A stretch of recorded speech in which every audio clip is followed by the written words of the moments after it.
Alright. Welcome back to Nick Lenz's Comic Corner, Classic Less Known Classics.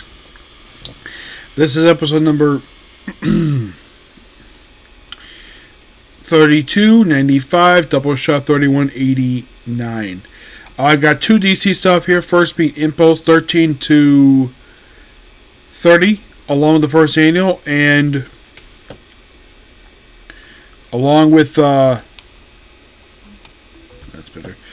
Legion of Superheroes number 88 from the fourth volume for the series, and issues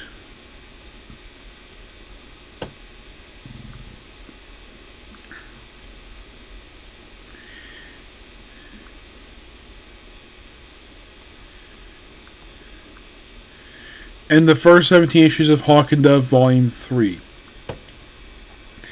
In the case of Impulse, now up until toward the end of this, now this is something common with, of all things, Starman, where the original creative team basically leaves for issue 30 of this book. In the case of Warid, he was still writing Flash as per the time. But he was also taking on books like Legion of Superheroes, Legion, because this came out in 95, so it's like he was taking over all the Legion books. I guess he's trying to lead this book because he took all the Legion books this period of time. He was getting like 4 or 5 books. And you might find this interesting. Humberto Ramos also leaves before issue 30.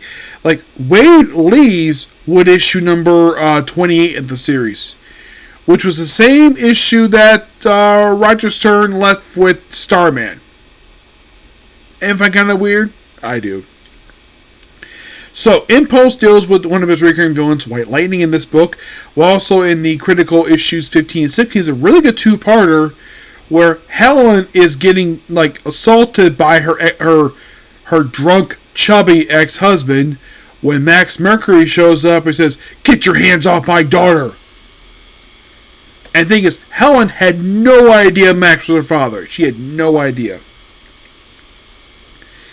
And she's like, and Impulse did the same thing. Daughter? And then Max runs away. Of course, the guy's taking away the custody. And of course, Max does explain later on he actually is her father. She does bring the fact that she actually flirted with him. Yes, a man she once flirted with was actually her father. Yeah, she finds it kind of weird. But according to him, the reason why he never contacted because he was trapped in their dimension for so long. So there's an explanation for that, which I found that to be interesting here. And that was in issues 15 and 16. The whole thing with White Lightning herself, that's just the first couple issues here. And in issue 17, Bart teams up with Zatanna for an issue, because why not? 18. I like the cover of this. Manchester, we have a problem. I wonder if basically it is because Apollo 13 came with the same person in the movie. So, mostly put, it just Bart where he's trying to get into space. And that's kind of the gist of issue number 18. Him trying to go to space. 19. Goes to school. Also, Humberto Ramos himself is no longer the artist.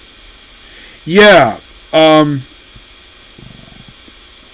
Excuse me. So, not that one. No. Thank you. 17 will be his last issue for a bit. So for 18, and 19, and 20, he is not the artist. For 20, actually goes back to 20, but in the case of issue number 19, it's Tom Payer. Yeah. So in the case of 20, it's basically Bart Triumph for Sports. Yep, that's the gist to 20, is Bart joining a sports team. And then for 21, this is where he teams will lead the superheroes, which leads to his guest appearance in issue number 88 of Legion of Superheroes Volume 4. Which, the cover itself, written by Tom Payer. The cover itself is a clear homage to the lead superhero's debut from issue of Avenger Comics, which was a Superboy story. And mostly the same lineup.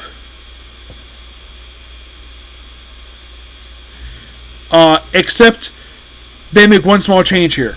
Aside from the fact that Impulse taking the place of Superboy, the only big change they have here is they have Lightning Lad's sister here instead of basically Lightning Lad himself. So basically, it's just a normal day with the Legion. By the way, this Legion is not the original Legion, who debuted back in the 60s. Actually, 50s. This is the post-Zero version of the group. I will be discussing more of this group later on when I finish up the pre-Zero stuff leading up to the end of time stuff. Yes. So most of it feels like a standard issue, and then Impulse shows up basically about 8 pages into the issue itself. By the way, I also gotta love the fact that this website, whoever puts these issues up, they do a great job restoring the original issues, basically up to the coloring. So Impulse just here, just running around the base. Yeah, I threw this in here because Impulse makes a guest appearance, and plus it was teased in the pages of issue 21 of the book. They held on with the problem. Max Marker heads back to the past, and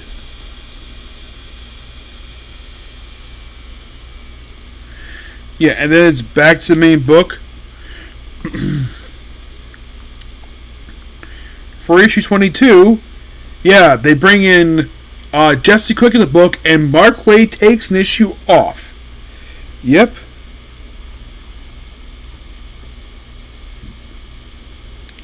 We have Ruben Diaz on the artwork, writing here with artwork by Craig Russell. Yeah, mostly put, this is just Jesse Quick make a guest appearance in this book because she was a regular supporting character in the pages of Flash. So why not appear here? She basically props up a few times in the book. 23, of course, is basically where you have the original character come back to the book. You have Bart coming home. I think it's Helen. Where after a little fighting bad guys thing,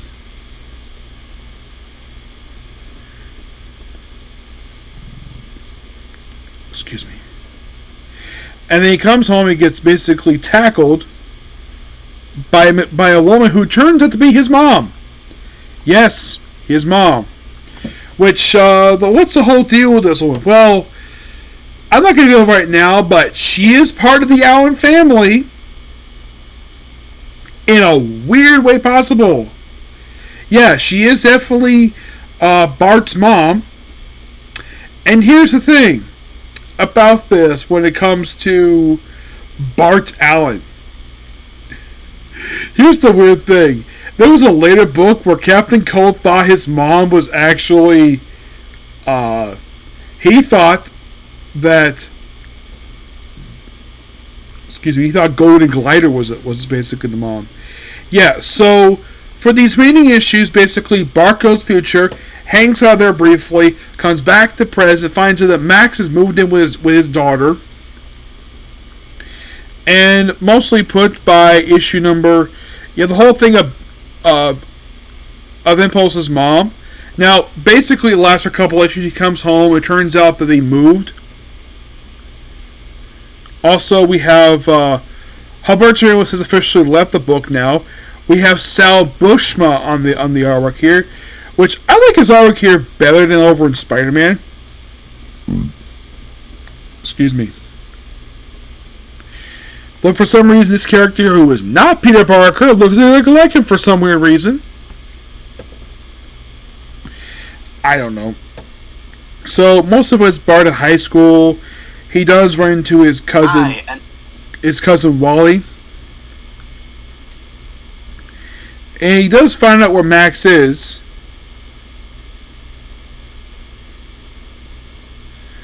So they had to leave Manchester, Alabama for reasons.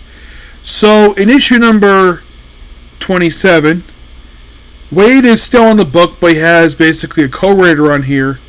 Yeah. Diaz is basically a co-writer. Sal Buscema here is on the artwork, obviously. So mostly put it just Barry, not basically Bart, Helen, and Max moving. To where? Well, someplace else. And then by issue 27, basically Mark Waid has officially left the book. Yep, 27 was his last issue. So in 28, basically we have Arrowette, aka one of the members of the Young Justice team. Which, the story with her is that her mom forced her to become a superhero. Yep, and she's here making a guest appearance with Tom Payer on the writing duties of the book. With issue 29, one of the previous Flash writers, the guy who preceded Mark Waid on Flash, he takes over this book. And who is that? Willie Messer-Loebs. And he's the writer for a good majority of this book. And he's going to be doing the last couple of issues we're covering here. So, mostly, and by the way, 30 is a tie-in the Genesis, where debuts this kid villain. This villain who is an enemy of Max Mercury.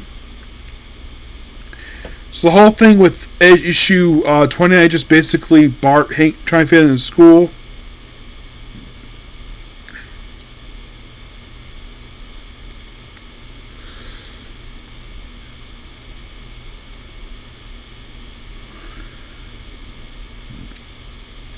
Yeah, the way it's written here, it's sort of like she does know Max, her father.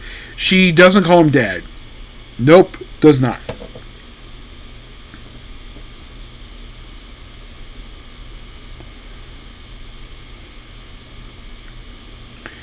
And of course, he gets mysterious mail.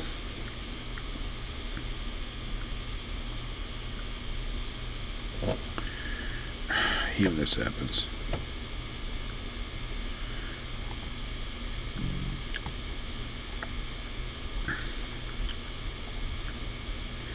Because Max disappears at the end of the issue, and of course that leads to finding Bill in the next issue. Really good amount of issues. I love these issues for Impulse. Well, let's first basically get my final thoughts on Mark Waid's run at the time of the book. Fantastic run. Not a bad issue at all for this run. Now, weirdly enough, for Impulse, only the first 12 issues of this run are in trade paperback. The remaining 15 are not in trade. I don't know why, but it isn't. Oh. Before I end up with Impulse, I should talk about A number 1, because basically it was released Spirit of Time. This one's not written by Waid. This is basically part of the Legends of the Dead Earth thing, which is mostly put Bart in a post-apocalyptic future. Earth is dead. Those who might have called it home have long scattered the endless stars, but in the shattering on thousands of different worlds, thousands of ways, Earth legend of living. Speed Force. This book is done by Steve Vance, art by Mike Perbach. It is mostly put Bart Allen in a weird future, except he's blonde instead of being a redhead. Yeah. But that's kind of the gist of the book. I give the Impulse 1330 and the annual a 9 out of 10. Next up, we have the launch of Hawk and Dove Volume 3. Which, fun fact, this actually was the second of 3 of the 5 volumes for Hawk and Dove that was ongoing. Yep, so we have Barbara and Carl Kitchler, same writers as the previous volume. No Rob Liefeld here. Before I mention here, I mentioned 2 videos ago for this video series, I reviewed what happened to Black Canary after her solo book ended. What happened? She basically was made part of Birds of Prey after that, and made part of Birds of Prey for the next 10 years. While also hanging out with the JSA and going back and forth between those 2 books.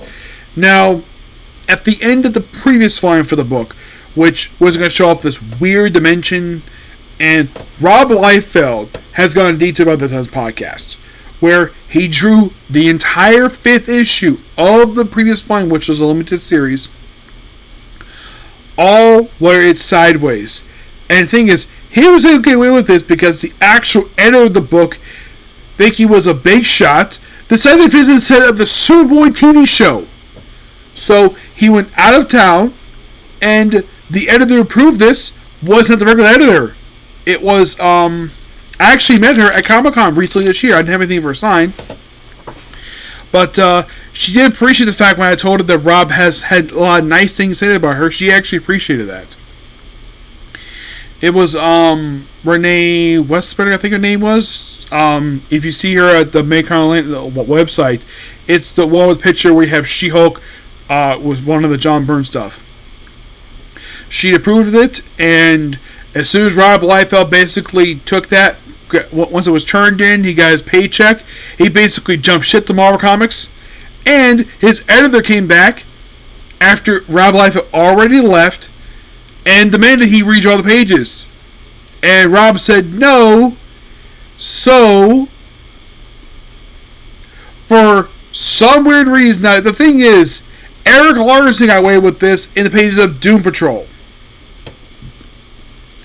But apparently, Rob Liefeld wasn't allowed to do this for some reason. He was actually suggested to do this by Larson himself, and then Liefeld was allowed to get away with this at Marvel Comics with this sideways crossover with Spider-Man.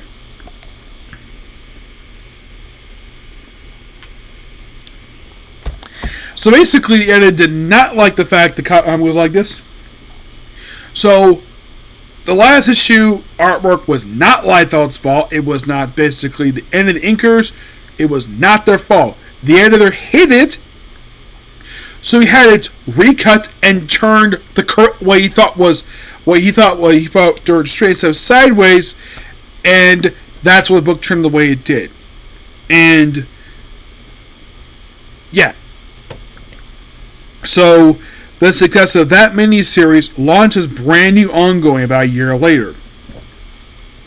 Of course, you have Hawk and Dove. Basically, Hawk still being Hank Hall, Dove being Dawn Granger. There is a vision here, a ghost here of the original Dove, Dawn Dove.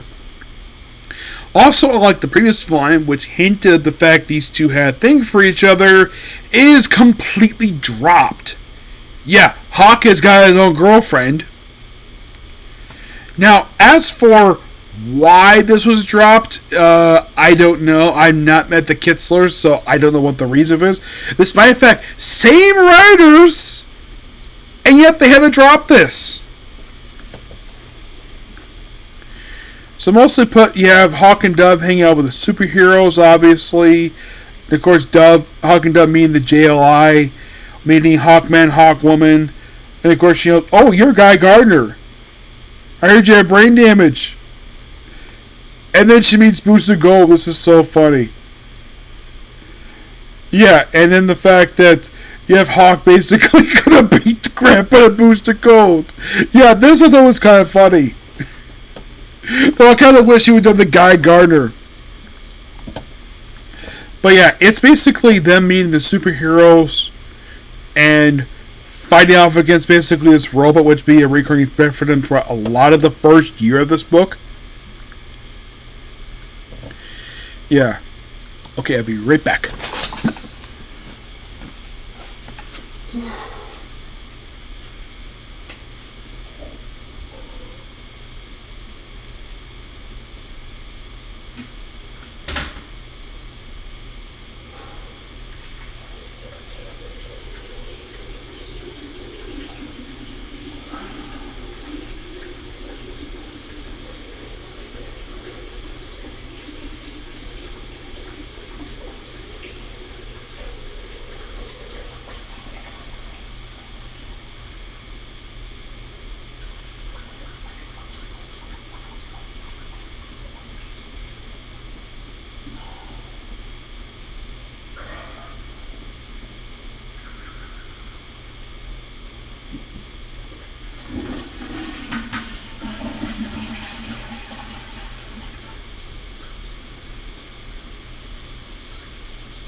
Ooh, that's better.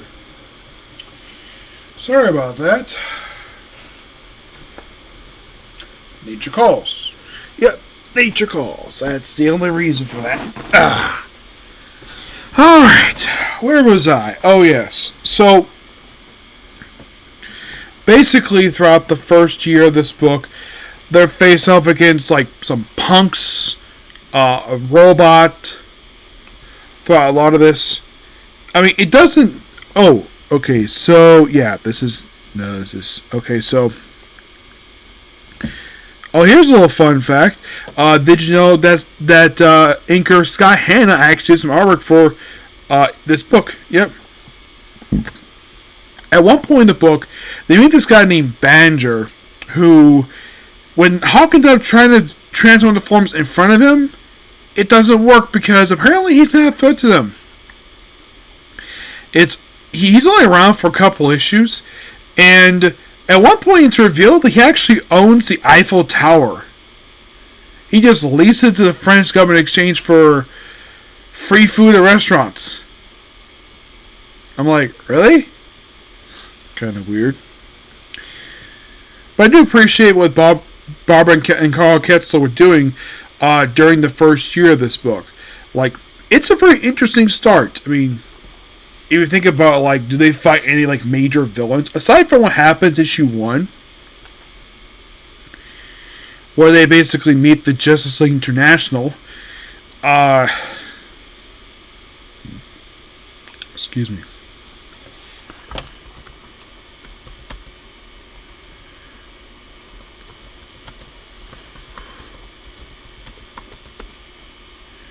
You probably think, like, of course, yes, they had to deal with possessions, obviously. Issue number 2, they debuted the character Roger Bosch, who is just... Yeah, he's a recurring character throughout this book. He appears in a lot of this book. Like, when this book ends, he disappears from comics. We also debut of Russ Granger. Who is he? He's Dove's father. Yep. He's the father of the current Dove. Yep. And he is around for a very short period of time. Like, he's around for issues 2, 3, and 5. He also appears in 14. After that, he appears once in the book in the annual, and that's he appeared very, very little. As for his wife, however, well, she, and this is Dove's mom, she debuted at the end of the previous volume. She's a crazy Rob Liefeld, and she does appear a little bit more in this book, more than her husband.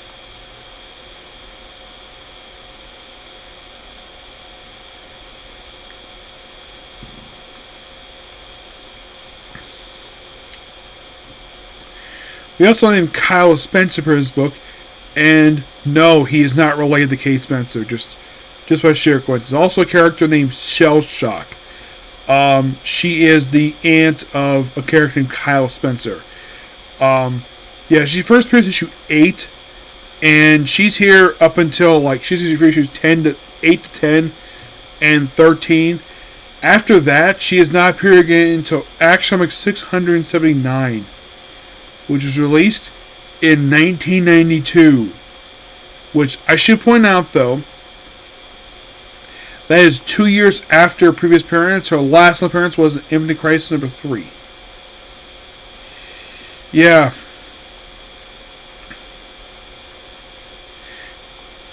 You could kind of say this book was like laying the groundwork. We do have also debuting issue 3 of a character named Deb Kafka. She is a scientist. Here's issue 3. And she also appears in just 3, 9, 2 more issues after that, and 679.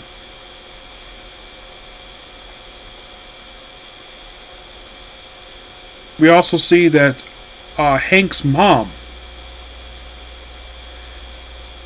she is a recurring character in this book, but not by much. Oh no. She appeared like almost the entirety of Volume 1, 2 issues in Volume 2. She appears in issue 3, And after that, she has not appeared again until the book is almost over. And after that, never seen again in comics. They also briefly fought a group called the Untouchables. Yes. Which group of characters debut in issue 58 of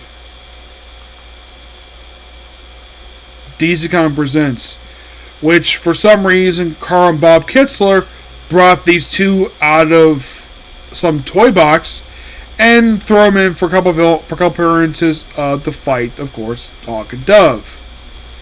And then they fight off against basically a character called Sudden Death and a guy called Barter. Yeah, Sudden Death. He actually appears slightly more than other characters do. In this book, after this issue 5, he's never getting a little bit later. He does also appear in issues of Dark Stars, a couple issues of Deadshot. Is he dead? No. Now, Barter was a guy who appeared in issue 1. They made him like a little later. He's actually here for a very good period of time in the book. By issue 7, he's basically written out briefly, but he does come back 14 to 17. And then pop up a little bit after that.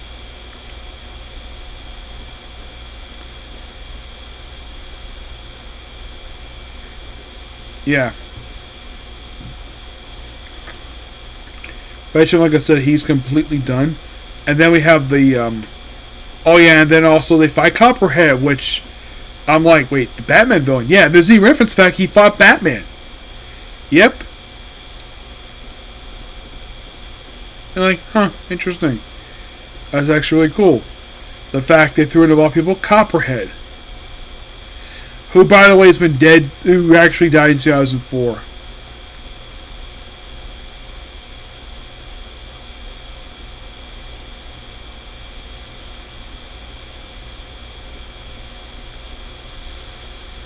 Now, those of you curious, though, like, what was his previous appearance fighting Hawk and Dove?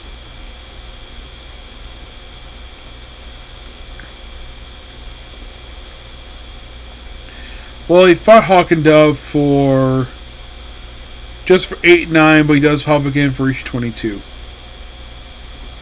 Yeah. There's also a debut of this character named Ruth. Oh yeah, this is where Shell Shock made her debut. There's also a character named Andromeda.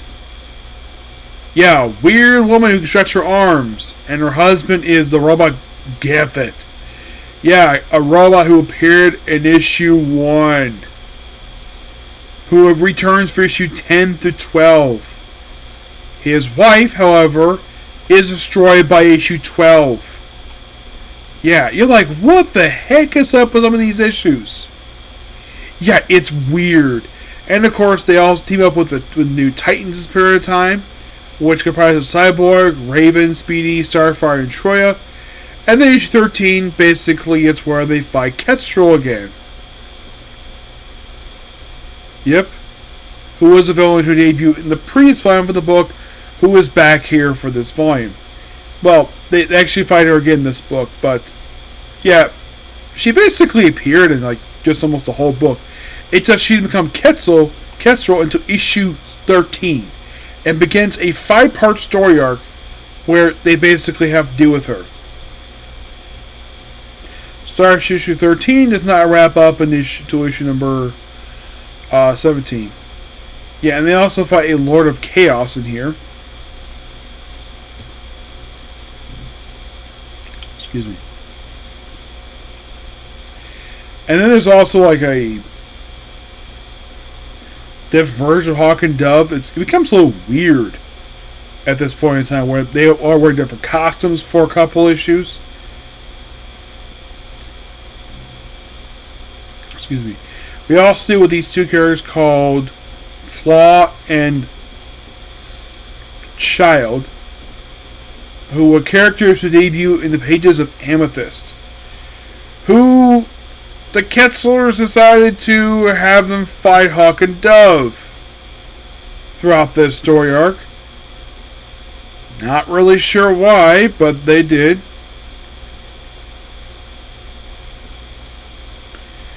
And by issue 17, they wrap up that story arc there. Yeah. I know because I checked it. But it does start pretty interesting, but then it becomes really weird, but it's Hawk and Dove. I still enjoy Hawk and Dove for what it is.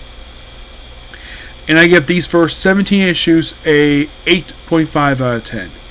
And I'm going to call it a night because I'm talking for 30 minutes now, so... And plus, I may be going to work tomorrow morning, who knows. So I'll see you all tomorrow, so please be sure to like, comment, subscribe, turn notifications, okay? Bye.